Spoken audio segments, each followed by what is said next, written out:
Et bonjour mes amis, vous êtes de nouveau sur IRM.radio dans l'émission Bonjour chérie, avec moi Olga qui est passionnée de la séduction, de la mode et de la beauté, et Anthony qui va réaliser notre émission mais qui va rester toujours discret.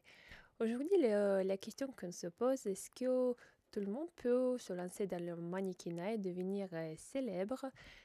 Parce qu'on peut se rêver d'être sur la couverture d'un magazine de mode, de, d'avoir de belles rencontres, et de rencontrer des créateurs et des créatrices et des belles rencontres avec des photographes.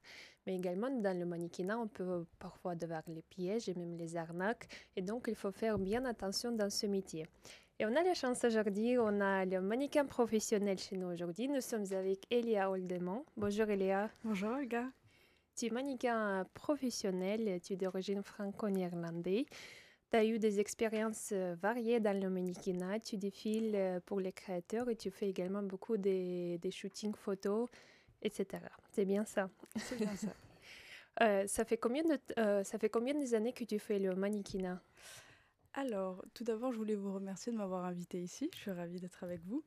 Ça fait à peu près 3 ans maintenant que je vis du mannequinat.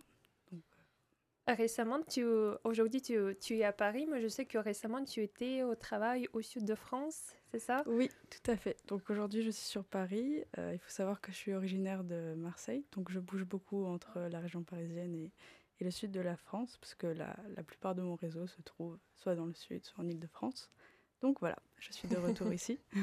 Merci d'être avec nous aujourd'hui. L'objectif, c'est de vraiment discuter de ton expérience et que tu pourras également nous donner quelques conseils peut-être pour les filles qui veulent se lancer dans le mannequinat et tu pourras nous apprendre comment réussir. Toi, comment tu as commencé ton parcours dans le mannequinat? Alors, j'ai envie de dire que c'est par hasard, mais on va reprendre une citation de Paul Éluard qui dit qu'il n'y a pas de hasard, mais qu'il n'y a que des rendez-vous. Et Oui. donc, mon rendez-vous, entre guillemets, a eu lieu, c'est assez personnel aussi en même temps comme histoire. J'ai une sœur jumelle qui est en fauteuil roulant, qui avait été castée pour un défilé de mode qui alliait du coup la mode, on va dire, classique, typique, avec des personnes en fauteuil. Et donc j'avais décidé de l'accompagner pour l'aider à se changer, tout simplement.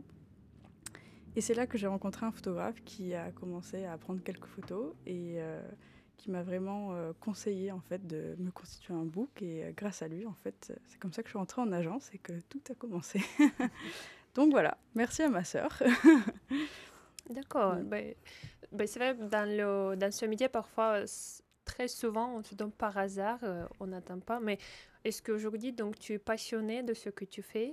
T'as travaillé dans les plusieurs pays différents, dans les villes différentes. Comment ça se passe pour toi en ce moment? alors oui, c'est une véritable aventure, donc on ne peut être que passionné tellement on découvre de choses différentes. J'ai travaillé dans plusieurs pays différents, en effet, donc j'ai travaillé essentiellement en France, forcément. J'ai été amenée à aller en Italie, en Belgique, au Maroc et aussi pendant 1 mois à l'île Maurice. C'était Hmm. une très belle expérience. Donc c'est vrai que c'est un métier assez passionnant parce qu'on côtoie des personnes qui elles-mêmes sont passionnées, du coup qui nous plongent dans leur Ouais. univers. Et c'est une vraie découverte parce que là, d'il y a 10 ans, n'aurait jamais pensé expérimenter Ouais. tout ça. Donc oui, c'est une vraie découverte. Est-ce que les expériences, par exemple, dans les pays, est-ce qu'il y a des pays où les mannequins, si on peut dire, mieux rémunérés, il y a plus des opportunités pour le travail? Qu'est-ce que tu peux dire aujourd'hui selon ton expérience? Alors oui, il y a une très grande différence entre, par exemple, la France et nos voisins allemands, ou bien italiens, ou bien belges, car l'état d'esprit français est quand même particulier. Par exemple, dans notre propre langue, on fait bien la différence entre mannequin et modèle, alors qu'il est vrai que dans notre pays, par exemple en Amérique ou à Londres, on parle juste de modèle en fait, tout Mm. simplement, pour désigner un mannequin. Donc déjà, il y a une nette distinction qui est faite. Donc il y a beaucoup d'a priori, d'idées reçues, notamment par exemple Paris est seulement faite pour les catwalks, la haute couture, alors qu'il y a énormément de jeunes créateurs également. Mm. Donc il y a, contrairement à ce que l'on pense, il y a beaucoup de travail que l'on pourrait avoir, qui n'est pas seulement axé sur les catwalks. Et dans les autres pays, il y a également beaucoup d'opportunités parce qu'ils ils sont peut-être un peu moins fermés dans leur code, notamment en Allemagne. Par exemple, je ne suis pas très très grande, ils ouvrent plus facilement leurs portes, alors qu'en France, il y a quand même cette idée reçue du mannequin haute couture qui doit faire toutes les mensurations pour pouvoir travailler. Donc c'est assez intéressant à observer. Pourtant, nous sommes voisins, mais nous ne fonctionnons pas de la même façon. Donc, c'est intéressant. Parce que c'est vrai que Paris, c'est comme la capitale qui ça fait rêver beaucoup des femmes, je pense, de venir justement des catwalks. C'est ça. Mais peut-être, voilà, des plus grands créateurs, ça reste le milieu assez fermé et des critères assez stricts. Mais comme tu disais, il y a beaucoup de jeunes créateurs qui se lancent de plus en plus et on peut trouver des possibilités pour être mannequin ou être modèle photo. C'est bien ça, il y a deux définitions. Il y a bien deux définitions distinctes, en tout cas en France, c'est ce qui m'a frappée. Donc, après, je pense qu'aujourd'hui, tout le monde a sa chance. Oui, tout à fait. Il faut rester persévérante. C'est ça, exactement. Et pour toi, dans quel pays c'était l'expérience le plus sympa pour toi? Alors, si on parle simplement de mon expérience, je dirais l'île Maurice parce que c'était assez paradisiaque. On y était en juin avec du coup toute l'équipe. Du coup, c'était l'hiver là-bas, mais bon, leur hiver quand même, c'est 26 degrés minimum, donc très agréable. Du coup, d'un point de vue, voilà, effet waouh de voir toute cette nature, un autre pays, totalement une autre culture qui est encore totalement différente de la culture européenne, je dirais l'île Maurice. Après, sur le plan du travail, de l'approche du travail, de l'accueil qu'on m'a fait, je dirais la Belgique. Je la trouve très ouverte d'esprit, très agréable, voilà. Toi, dans ton travail, qu'est-ce que tu aimes plus? Tu t'épanouis pendant les défilés, les shootings photos? Qu'est-ce que tu aimerais faire d'autre peut-être? Alors, les shootings photos sont très intéressants, comme je l'expliquerai probablement plus tout à l'heure, mais c'est très intéressant d'apprendre à poser tout ça. Mais c'est aussi très intéressant de se connecter à toutes ces émotions et à tout ce qu'on peut exprimer. Du coup, c'est vrai que je tends de plus en plus à vouloir sortir ma voix, entre guillemets, et m'exprimer de façon peut-être plus orale qu'avec simplement certaines poses. D'accord. Et dans ton métier, si on parle en général, qu'est-ce que tu aimes le plus? C'est la communication, les rencontres, les ambitions, Alors, oui, c'est un tout. Alors, ce que j'aime avant tout, c'est l'humain, c'est les rencontres, donc, comme je disais tout à l'heure, de personnes passionnées, de personnes qui nous englobent dans leur monde. Et c'est toujours un travail d'équipe. On est souvent les personnes qui sommes mises en avant, mais c'est toute une équipe qui travaille derrière. Tout à fait. Et de voir tout ce processus, en fait, se construire, prendre forme et aboutir à un résultat travaillé, bien pensé. Donc c'est vrai que c'est la naissance de quelque chose qui est très agréable à voir. Donc c'est vrai que c'est toujours un plaisir de voir toutes ces personnes mettre la main à la pâte pour un même objectif. Et après, oui, au niveau des ambitions, selon ce qui nous est présenté ou proposé, c'est vrai que c'est très intéressant de se dire ah bah je peux encore aller plus loin si je le souhaite et il y a tellement de portes qui peuvent s'ouvrir. Donc il y a une grande diversité d'opportunités, je dirais.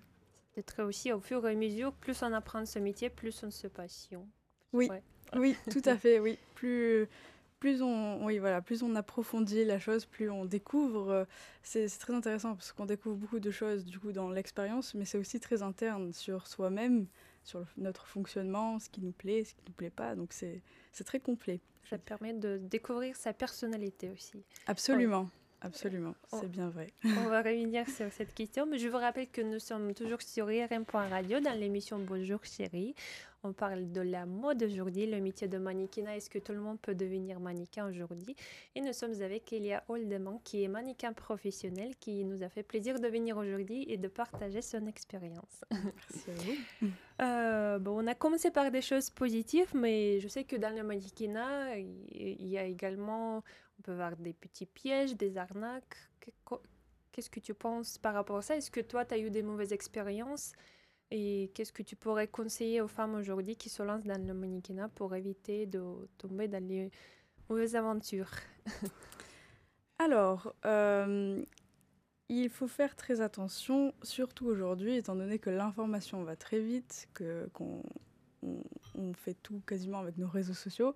Donc on voit plein de choses passer, donc des choses très positives, comme beaucoup d'arnaques ou de propositions dans l'illégalité. Donc il faut toujours, en tant que débutante, il faut toujours se renseigner auprès du nom de la personne qui nous propose quelque chose ou qui cherche à travailler avec quelqu'un. Il faut essayer de se renseigner auprès des personnes qui ont déjà de l'expérience, par exemple. Euh, c'est, il ne faut jamais se lancer, en fait, sans voir où on va. Heureusement, je n'ai jamais eu vraiment de mauvaises expériences. Par contre, oui, je vois souvent des annonces passer, par exemple, qui sont totalement incohérentes étant donné le contexte de travail. Donc il faut quand même être assez vigilant. Voilà, ne pas se lancer tête baissée, toujours se renseigner, poser des questions n'est pas du tout une honte, c'est même très important. Je pense surtout pour les femmes aujourd'hui qui souhaitent se lancer et voilà, ça ne pourra que nous apporter des choses, de poser des questions. Euh, je pense que chacun, à sa façon, a quelque chose à proposer. Donc voilà, il faut s'approcher des professionnels, leur demander conseil, autant de la part de photographes ou d'autres mannequins ou de connaissances. Voilà, donc voilà, il faut toujours bien se renseigner, poser des questions. Oui, aujourd'hui, on a accès à l'information assez facilement, donc je pense qu'il faut en profiter.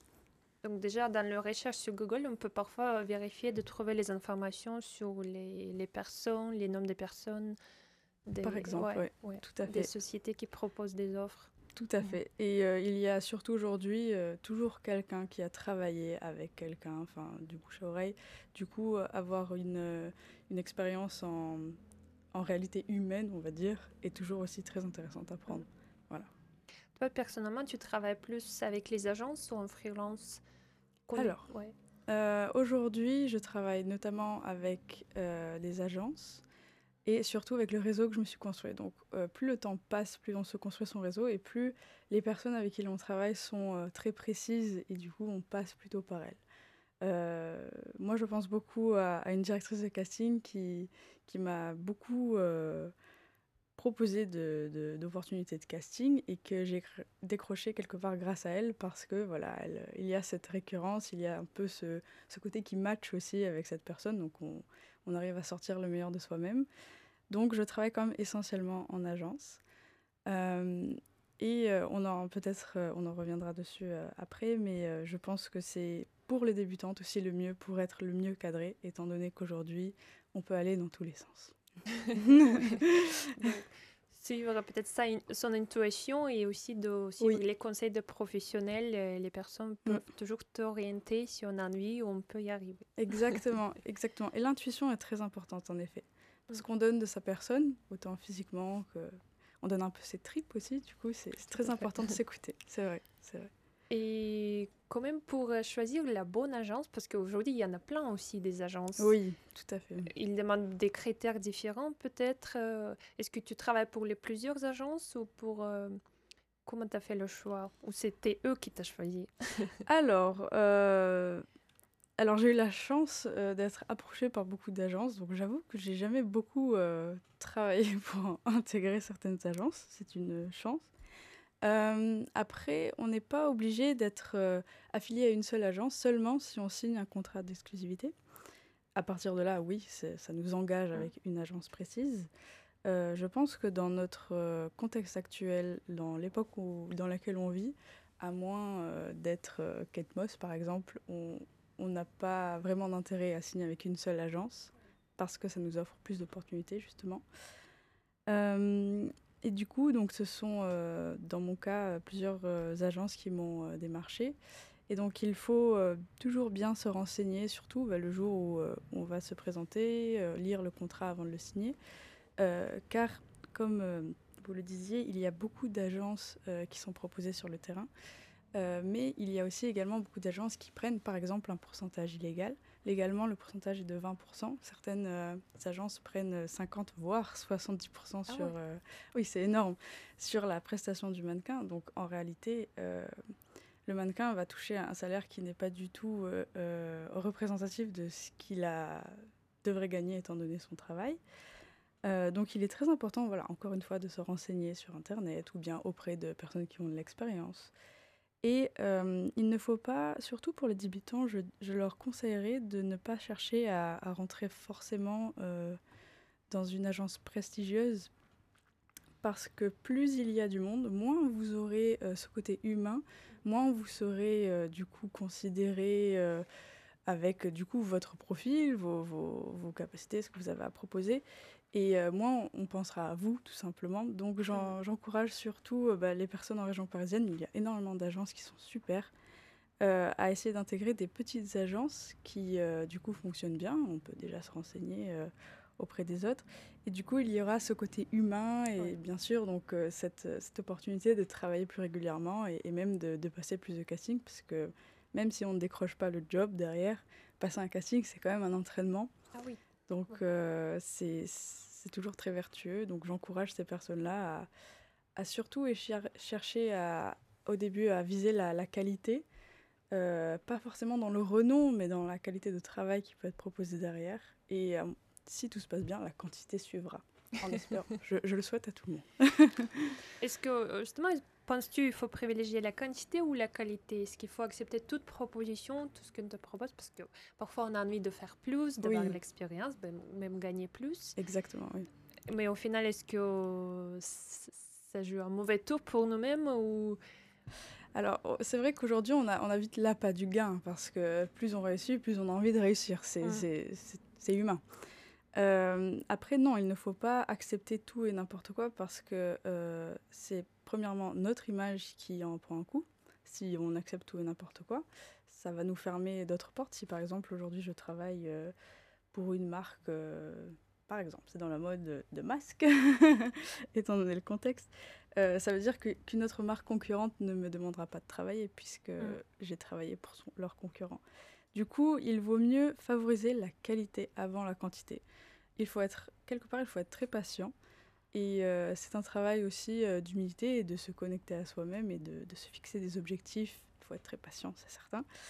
Et parfois, ça reste très compliqué, parce que c'est pas facile tous les jours, bien sûr.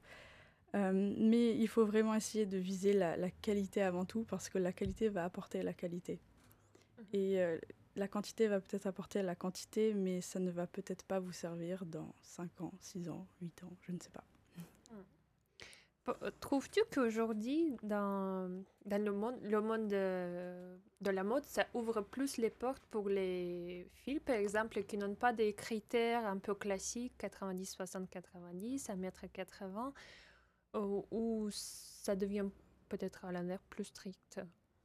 Alors, c'est une très très bonne question, parce qu'il y a, de ce que j'observe, je vois certaines marques émergentes comme Jacquemus par exemple, qui commence à avoir un certain nom quand même, ce n'est pas n'importe qui essayent justement de s'adapter au monde réel, à proposer des types de morphologies différentes, des tailles un peu plus variées, des ethnies aussi très différentes. Bon, ça, de manière générale, quand même, dans le monde de la mode, on le voit de plus en plus. Mais je pense que le monde de la mode et surtout de la haute couture a quand même des idées très dures à faire avancer. Donc je pense qu'il y a une impulsion. Par exemple, le dernier défilé d'État, on voyait plein de femmes différentes de morphologie, et c'est magnifique, parce que c'est ça en réalité la femme. D'accord. Mais ces dictates ont la vie dure, et je pense que dans les grandes maisons parisiennes, il y a encore quelques années avant que les choses bougent. Donc j'espère qu'on arrivera à ce stade-là, car aujourd'hui, nous sommes tellement toutes différentes et nous avons toutes tellement notre personnalité à proposer dans ce que nous sommes, tout simplement. Donc je l'espère. Après, c'est encore un long chemin, je pense, mais il est impulsé. Il commence à prendre forme, mais c'est encore long, je dirais. Ouais. Il y a encore ce diktat de faire au minimum 1m75, tout ça. Donc même les filles que l'on voit marcher, qui ont un peu de forme, sont quand même toujours très grandes, correspondent toujours à un type très précis. Donc je pense que c'est en chemin. Voilà. Les choses commencent à se bouger. Voilà, tout à fait. On Tout à s'ouvre fait. de plus en plus de possibilités pour les jeunes mannequins, pour les jeunes créateurs aussi, parce qu'il y a Exactement. autant de talents. Mm, mm. Oui, on observe ça surtout chez les jeunes créateurs qui, eux, cherchent à vraiment se suivre, du coup, l'époque dans laquelle ils vivent. Et je pense que la mode, c'est quand même très lié à notre société, ça l'a toujours été. Et donc, eux, bien sûr, ceux qui débutent ont tout à gagner à essayer de s'adapter, parce que, oui, notre monde aujourd'hui se focalise aussi beaucoup sur nos différences. Malheureusement, ça crée énormément de clivages aussi, mais je pense que ça peut aussi nous rassembler. Tu as déjà touché un petit peu le sujet de son image, parce que dans la mode, c'est important de construire son image, de bien choisir peut-être son style. Par où commencer quand tu débutes dans le mannequinat? Parce que déjà, pour constituer son book, ce n'est pas évident. Parfois, on nous demande de l'argent pour le payer. Mhm. Comment tu as fait, par exemple, et qu'est-ce que tu pourrais donner comme conseil aujourd'hui? Alors, pour construire son image, déjà, il faut savoir quels sont nos points forts. Par exemple, vous faites 1,80 m, vous avez des yeux bleus, vous avez des cheveux magnifiques, enfin, chacun a son petit plus. Donc, il faut savoir ce qu'on va mettre en avant, sur quoi on va être pris en général quand on va passer un casting. Donc, à la base de la base, il faut construire son book. Personnellement, j'ai eu la chance d'avoir du coup ce fameux photographe qui m'a proposé de le faire. Après, aujourd'hui, sur Facebook, il y a énormément de groupes, par exemple, sur lesquels on peut demander si quelqu'un serait intéressé de travailler avec nous afin de constituer son book. Ou bien, on peut aussi rencontrer un professionnel pour être certain d'avoir la qualité du travail. Même si, entre nous, je pense qu'il y a aussi beaucoup de personnes qui souhaitent faire ça, voilà, justement pour l'expérience.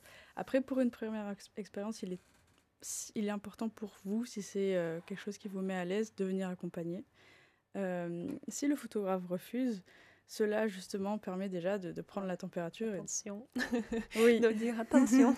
c'est très important. Oui. Il ne faut pas hésiter à demander, il faut toujours se mettre en avant, il ne faut pas s'oublier soi-même. C'est très important, surtout dans ce milieu où voilà, il peut y avoir plein de personnes différentes, donc demander si on peut venir accompagner. En général aussi, donc concernant le style, comme vous avez demandé, donc pour devenir mannequin, par exemple, pour constituer son book, je pense qu'il faut des photos en portrait en plein pied, des choses assez naturelles pour que l'on voit tout simplement qui nous sommes, comment nous sommes faits, tout ça. Et aussi, si possible, essayer de s'entourer de stylistes ou de maquilleurs pour proposer quelque chose de peut-être plus axé mode ou autrement très lifestyle pour montrer voilà, qui nous sommes simplement dans la vie de tous les jours. Donc je pense encore une fois que le mieux pour les débutantes, ce serait de chercher sur Facebook ou bien le bouche à oreille, ça fonctionne très bien. Et toujours de se renseigner, voilà, encore une fois, sur le nom des photographes, ce qu'ils proposent, où ils habitent, qui ils sont, si on peut venir accompagner. Et se renseigner auprès des personnes qui ont peut-être déjà travaillé avec eux. Voilà, il n'y a jamais de mauvaises questions. C'est bien, tu encourages. Oui.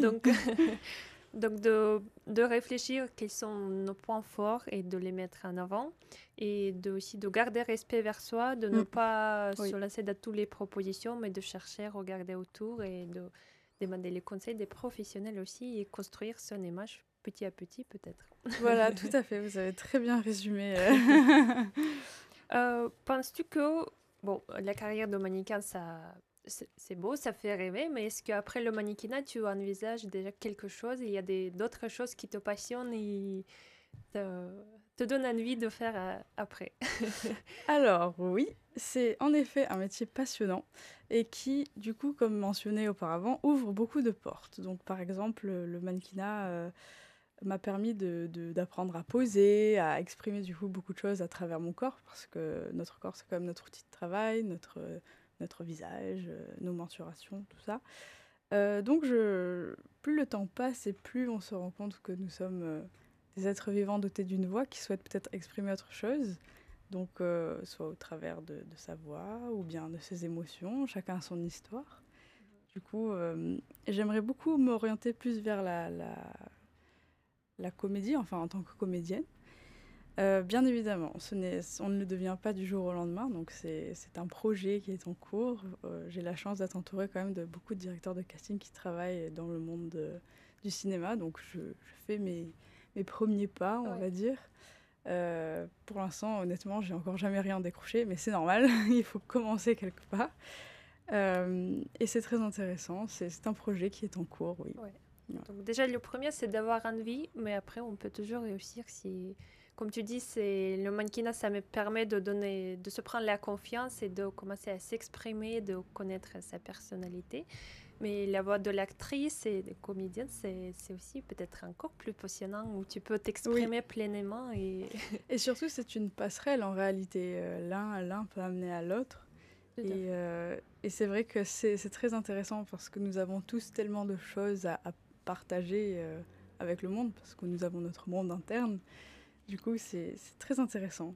Voilà. Nous sommes aujourd'hui avec une personne passionnante, une belle mannequin franco-néerlandais, Ilia Oldeman, avec nous aujourd'hui.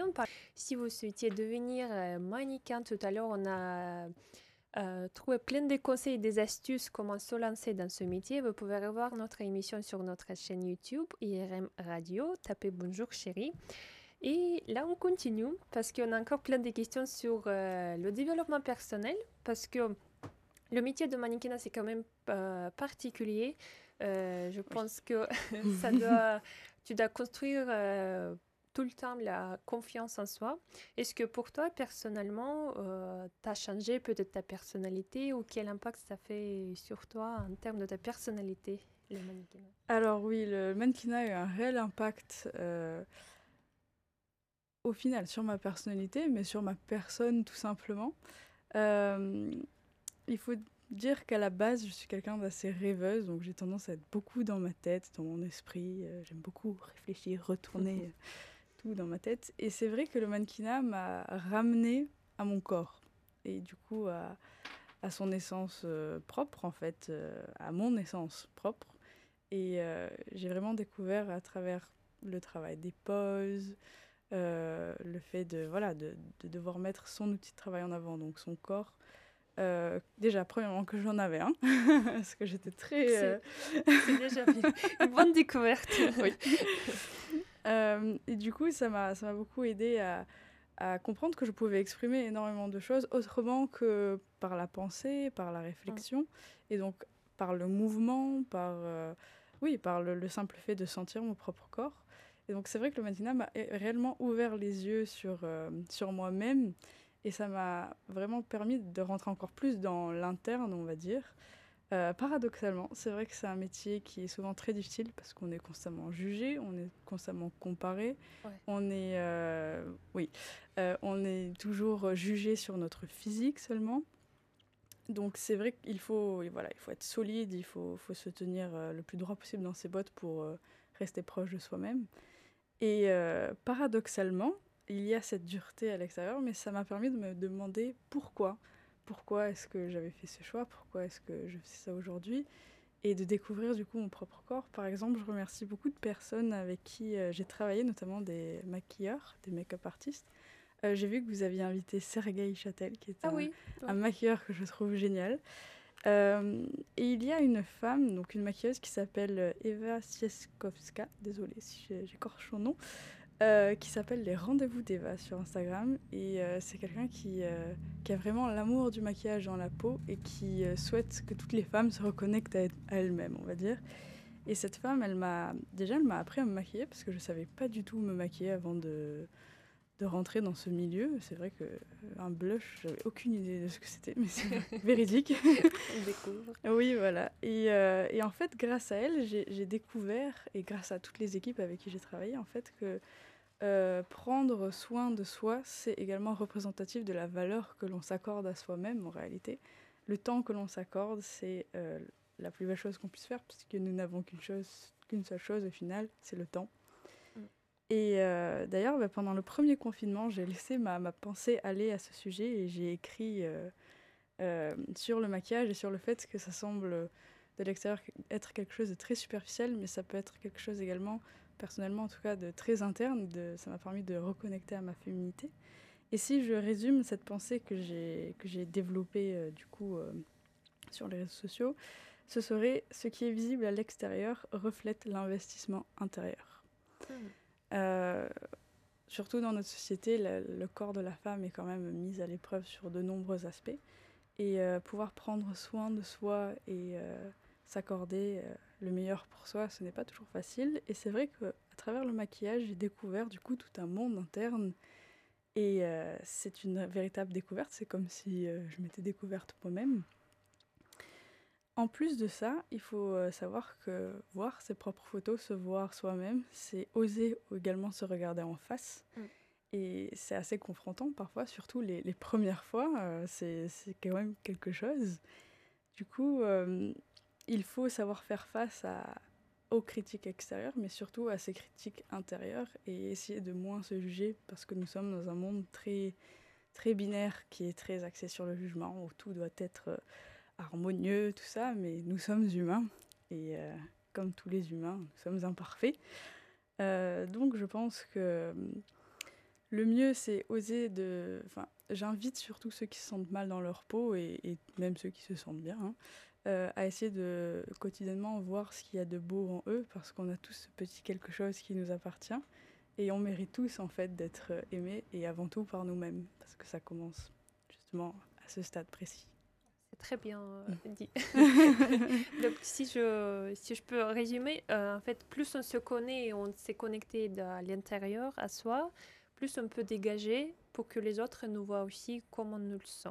Oui, Ouais. Oui. tout à fait, c'est ça, Mm. tout à fait. Est-ce que, par exemple, les premières poses devant le photoappareil, c'était pas difficile? Comme tu disais, peut-être, tu as découvert ton corps, peut-être Oui. est-ce que au début c'était difficile, tu savais pas comment poser, je sais pas.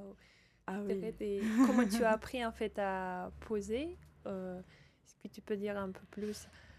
Alors, Ou- c'est une très bonne question, je trouve aussi, parce qu'au début, on est face à un appareil, du coup, on se rend compte qu'il y a cet œil qui nous regarde, et du coup, on prend conscience que nous, on est là avec nos mains, on ne sait pas quoi faire avec, notre corps, voilà. Moi, personnellement, c'était la panique la première fois.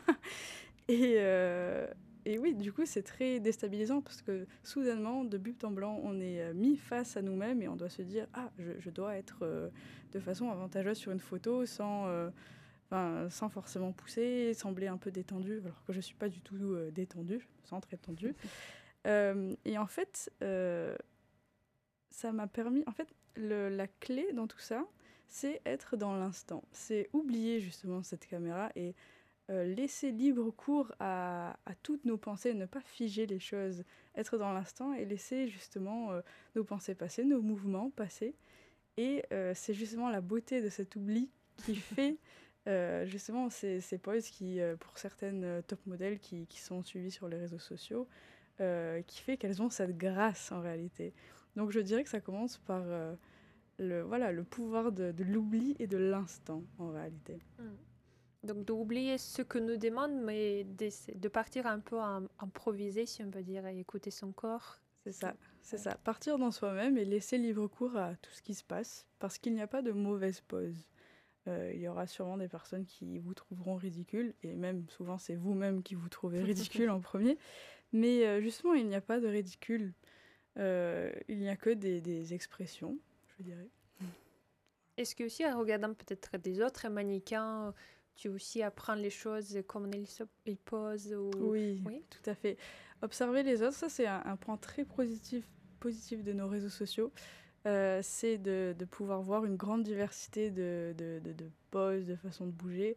Je pense notamment à Coco Rocha, qui est quand même assez connue, qui, elle, on l'appelle la reine de la pose, c'est pas pour rien, a une énorme fluidité dans sa proposition de mouvement. Et c'est vrai qu'elle, c'est la première fois que j'ai vu comment elle bougeait, je me suis dit: ah, c'est passionnant, c'est toute une histoire qui se passe, et autant dans les gestes que dans les expressions du visage, que dans le mouvement du corps. Du coup, pour moi, c'était quand même une révélation de voir comment elle bougeait, elle. Et après, chacun investit cette expression à sa propre manière, on va dire. Donc oui, il y a beaucoup de personnes qui peuvent nous inspirer au quotidien. Mais en même temps, comment ne pas partir dans l'autre extrême, c'est qu'aujourd'hui, on regarde, je pense que tous, on utilise les réseaux sociaux, on regarde les autres et les belles images et on pense, tiens, je vais être comme ça. On commence à imiter quelqu'un et on oublie notre personnalité.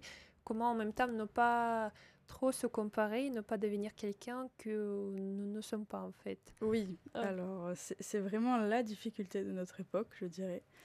Alors, il faut savoir que, par exemple, une photo, il n'y a rien de plus mensonger qu'une photo, parce que tout peut être transformé selon la lumière, selon mm, l'angle de vue de la caméra, selon la pose qui est choisie.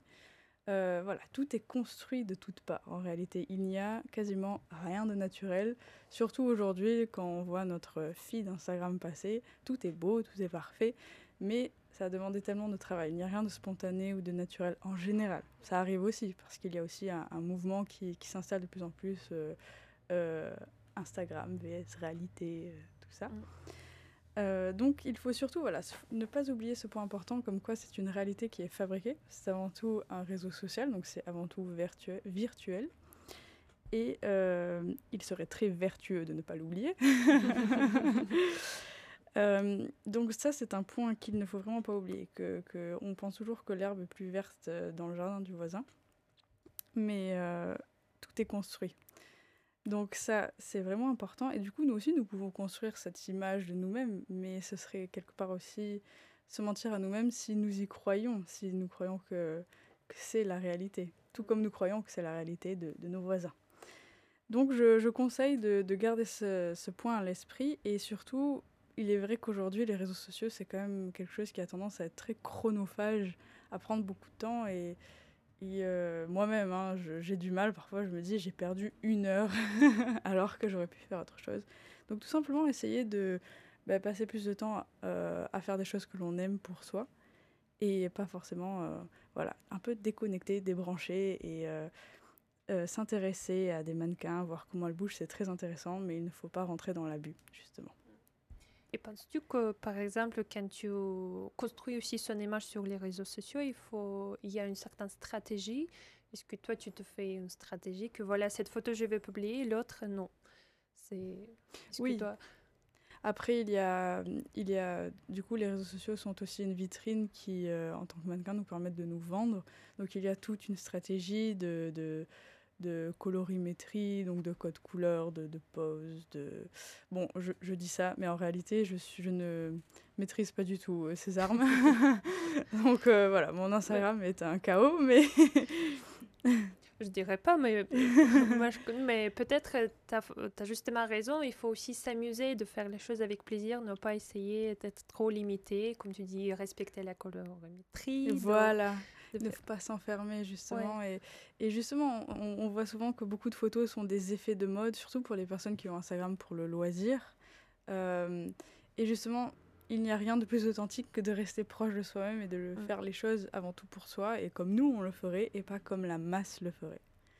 Voilà, donc c'est quand même quelque chose que notre génération et les générations à venir et qui viennent sont de plus en plus en train de faire. On a souvent quand même ce duplicata de photos. Du coup, c'est un travail quotidien, je dirais. Mm.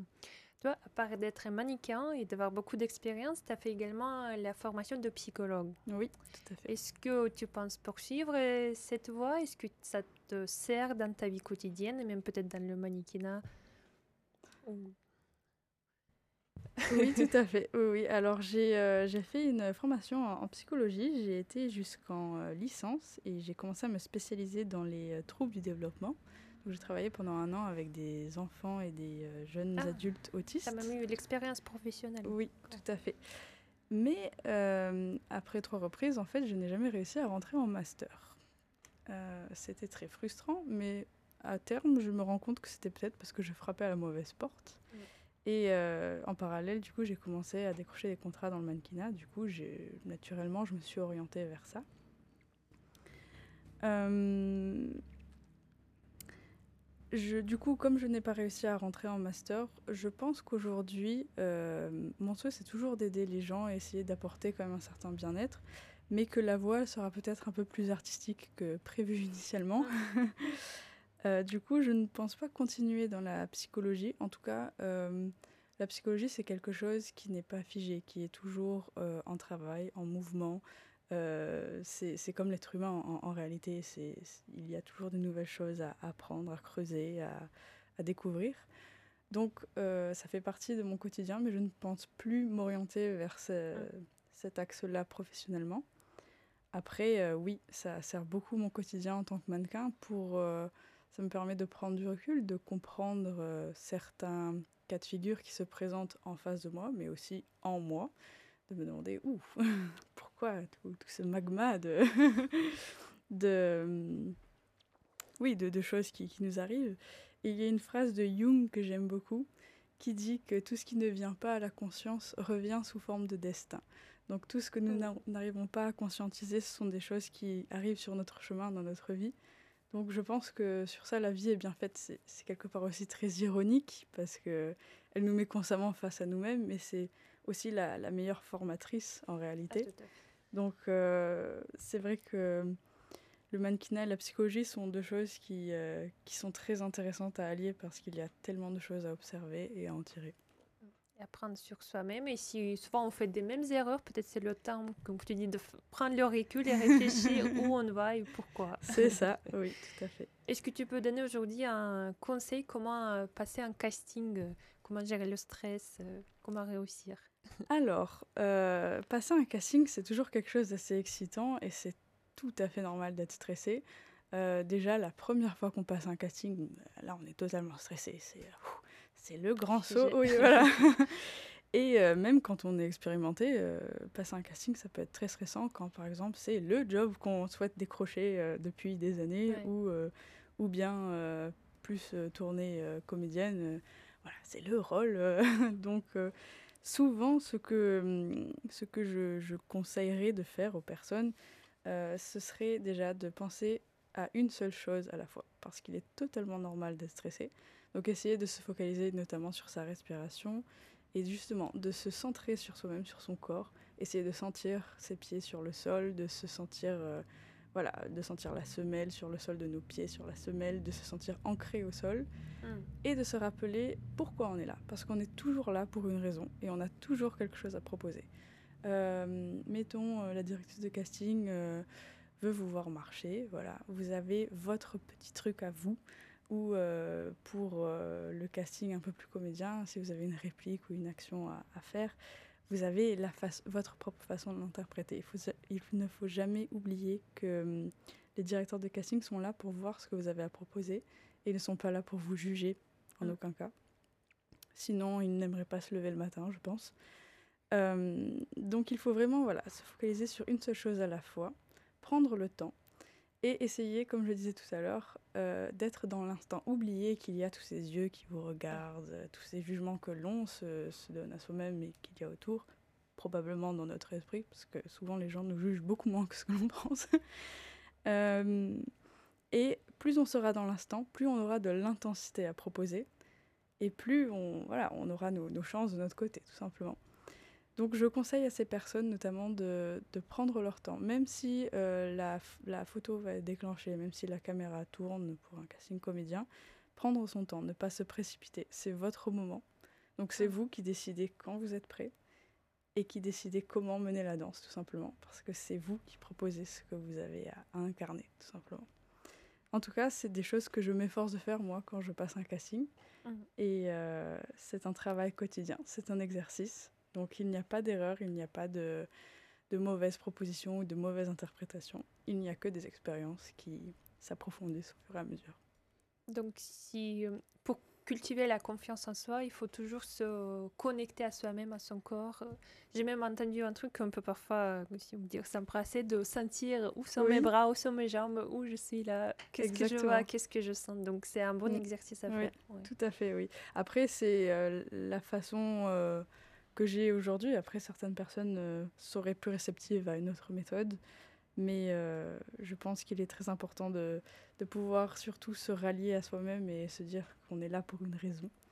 Du coup, voilà, il ne faut jamais l'oublier. Toujours garder l'objectif en tête. Exactement. Est-ce que tu peux aussi donner quelques peut-être conseils ou recommandations comment cultiver l'amour vers soi? Parce que parfois on ne s'aime pas aussi. Il y a des choses que... Voilà, on ne regarde pas nos qualités et nos points forts, on regarde les défauts. Comment gérer ça? Alors je dirais que l'amour en soi, c'est quand même le projet et la construction et le travail de toute une vie. Donc ça ne vient pas du jour au lendemain. Il faut savoir que dans l'amour vers soi, il y a quand même cette notion d'engagement, parce que l'amour, c'est un engagement. Quand on aime, c'est une question d'intégrité, donc il faut être intègre et entier dans sa démarche. Et surtout, dans l'amour, il n'y a pas de place pour le jugement.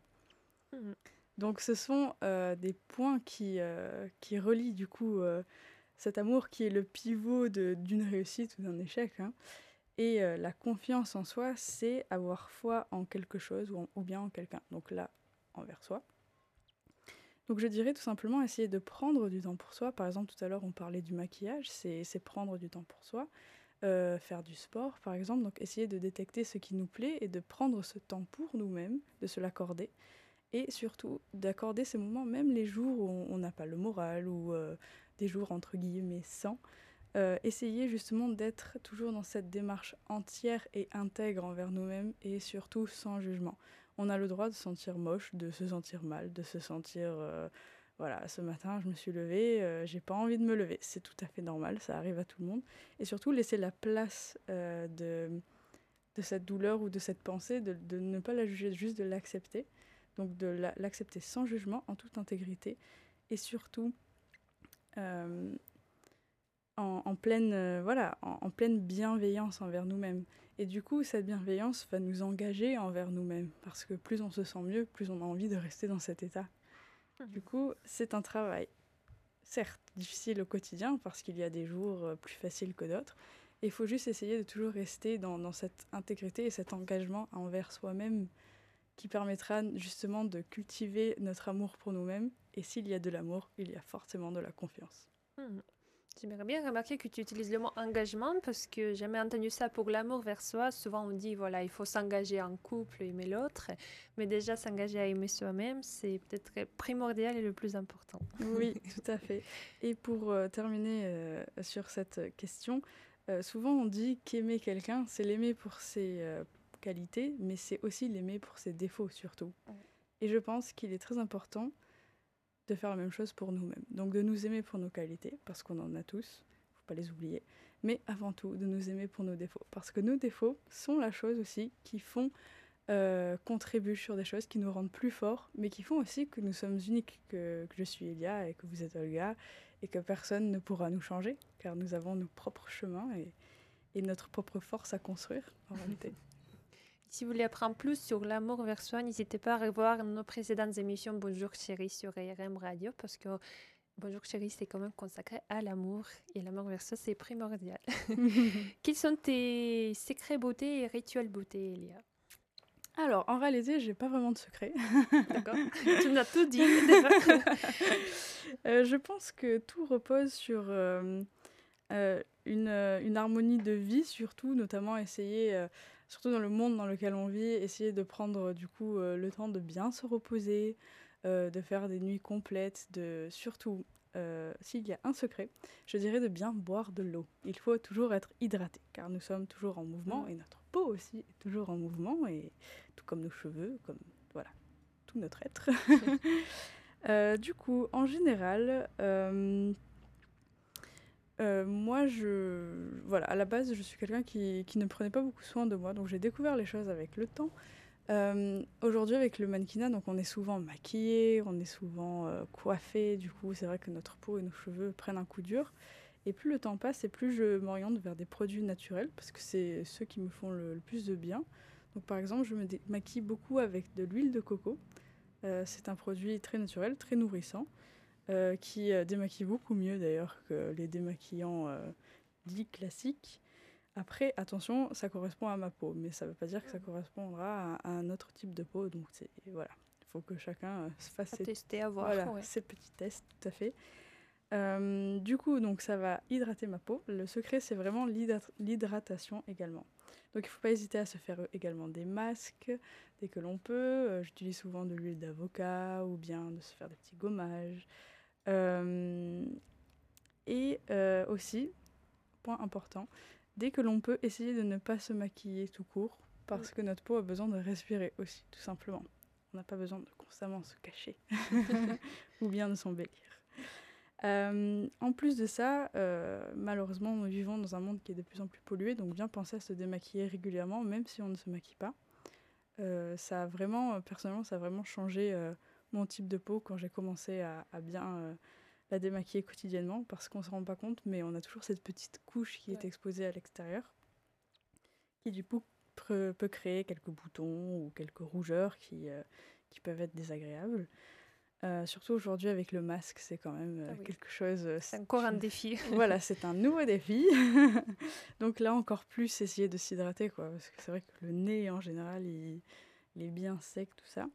Et ensuite, concernant les cheveux aussi, donc faire beaucoup de masques, je fais beaucoup de soins à l'huile de coco, l'huile d'avocat aussi. Et je suis restée sur des produits naturels avec le temps, parce que comme je le disais tout à l'heure, c'est des produits qui m'ont fait le plus de bien. Mais surtout, en réalité, à long terme, sur le plan de vue du budget, c'est le plus intéressant. Donc bon, et bien sûr, il faut penser à notre planète. Et en plus, c'est beaucoup plus économe. Ouais. Donc voilà mes petits secrets qui sont en réalité très simples. Donc on n'a pas forcément besoin des produits très chers pour prendre soin de notre beauté, les choses simples. Le sommeil, de l'eau et un peu de l'huile de coco ou autre produit qui vous plaît. Par exemple, qui correspond à votre peau. Avec comment tu organises ton planning? Est-ce que tu as le temps chargé? Est-ce que tu restes le temps pour les hobbies, pour les amis, pour les voyages? Alors, quand l'emploi du temps est très chargé, malheureusement, non. Mais heureusement, un des points positifs de cette année, c'est qu'on a eu beaucoup de temps pour nous-mêmes. Tout à fait. Oui, je suis d'accord. Ça, c'est... Et du coup, oui, j'ai pas mal de hobbies. Bon, c'était un peu compliqué vu qu'on était confinés. Mais je suis quelqu'un qui aime beaucoup la nature, donc j'aime beaucoup faire des randonnées. J'aime beaucoup pouvoir me balader dehors dès que j'ai un instant. Surtout dans des endroits naturels, pas forcément en ville. J'aime bien ça aussi, mais le plus ressourçant pour moi, c'est quand même les sorties naturelles. Donc, par exemple, en région parisienne, dans des bois, parce qu'il y en a beaucoup. J'aime également beaucoup les animaux, donc juste aller voir quelques animaux à la ferme, c'est parfait, ça reconnecte direct. Je suis passionnée d'équitation, donc si possible faire une randonnée à cheval, alors là c'est royal. Et bien entendu, j'aime beaucoup écrire, j'aime beaucoup écouter de la musique, et surtout j'aime beaucoup lire beaucoup de choses différentes, autant des livres de psychologie que des livres qui vont pousser notre pensée ou un peu plus philosophique. Donc si vous voulez m'offrir une journée de vacances idéale, ce serait un peu ce style, un bon bouquin, une bonne rando et des animaux autour, voilà. D'ailleurs, on se sent que tu es passionné par la lecture, même sur ton compte Instagram, on voit souvent les citations, les réflexions. C'est vrai. D'ailleurs, le nom de ton compte, pour que les gens puissent te voir aussi, tu peux nous dire... Alors, oui, tout à fait. Donc, je m'appelle Elia, ELIALDM sur Instagram. Et c'est vrai que j'y partage essentiellement mon travail. Et c'est vrai, en effet, tu as bien vu, j'aime beaucoup marquer quelques pensées qui m'ont traversé ce jour-là ou avant. Merci Léa. Notre émission arrive à la fin, même si on pourra encore discuter des heures, je pense. C'est le métier et le monde passionnant. Merci que tu as partagé avec nous tes conseils, tes inspirations, ton expérience. Est-ce qu'aujourd'hui, quelles sont tes ambitions? Qu'est-ce que tu aimerais encore réussir et tes projets? Qu'est-ce qu'on pourrait te souhaiter? C'est beau. Alors oui, on a toujours plein de projets parce que voilà, la vie a tellement de choses à nous offrir. Donc je dirais qu'aujourd'hui, mon ambition, c'est quand même toujours d'essayer d'aider les autres, de leur apporter un bien-être. Donc j'espère trouver un moyen, je cherche encore un peu artistique d'accéder à cet objectif. Et peut-être qu'en tant que comédienne, j'arriverai à allier deux univers pour parvenir à ce même point. Donc c'est un objectif sur lequel je me focus, on va dire, et sur lequel je travaille. Et... j'espère un jour pouvoir dire, voilà, j'y suis arrivée. on se sûr. On te souhaite vraiment un beau succès Merci. dans tes projets et merci d'avoir partagé avec nous une bonne énergie positive et bonne humeur. Merci Merci Léa. beaucoup de m'avoir reçu. Je vous remercie à vous tous. J'espère que cette émission vous a plu. On a évoqué le sujet passionnant et si vous êtes passionné de mannequinat et souhaitez vous lancer dans le mannequinat ou de conquérir encore plus des sommets dans ce métier, vous pouvez revoir notre émission sur YouTube Bonjour Chérie RM Radio parce qu'aujourd'hui on a abordé plein de conseils, des astuces, comment se débrouiller dans le mannequinat. Je vous souhaite un bon réussite dans toutes vos affaires et je vous dis à la semaine prochaine parce qu'il y en a encore plein de sujets à évoquer. À très bientôt, c'était Olga avec vous et bonjour chérie. Toute équipe vous souhaite une bonne semaine.